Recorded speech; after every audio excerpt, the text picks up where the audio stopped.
నరులేమేమియనర్చిన నరవర అప్రియము తన మనంబున కగు తానురులకు నది చేయకునికి పరాయణము పరమధర్మ పదములకెల్లన్ అంటాడు భీష్ముడు భారతంలో. మనం ఎవరినైనా ఇతరుల్ని ఏదైనా అనే ముందు వాళ్ళు మనని అట్లా అంటే మనకెంత బాధ కలుగుతుందా సంతోషం కలుగుతుందా ఆలోచించాలి. మనం ఎవరికైనా ఏదైనా చేసే ముందు వాళ్ళు మనకి అట్లాంటి పని చేస్తే ఎట్లా ఉంటుంది అన్నది ఆలోచించుకోవాలి. మనం ఇతరులను ఒక మాట అంటే వాళ్ళు బాధపడతారు అని తెలిసినప్పుడు అటువంటి మాటలు మాట్లాడకూడదు. ఏ పని చేస్తే ఇతరులు బాధపడతారో అటువంటి పనులు అసలు చేయకూడదు. ధర్మాలలోకెల్లా పెద్ద ధర్మం అదే.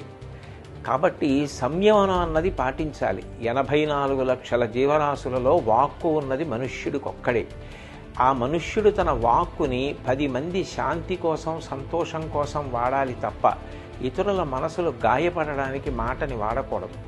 ఈ విషయాలు దృష్టిలో పెట్టుకుని మనందరం కూడా సోషల్ మీడియాని సక్రమంగా వాడుకుందాం తప్ప ఇతరుల యొక్క మనసులు బాధపడేటట్టుగా ప్రత్యేకించి కుటుంబ సభ్యుల్ని మహిళలని ఉద్దేశించి అసభ్యకరమైన పోస్టులు పెట్టకుండా మనని మనం నియంత్రించుకొని సభ్యతా సంస్కారాల్ని చాటిచెప్పాలి.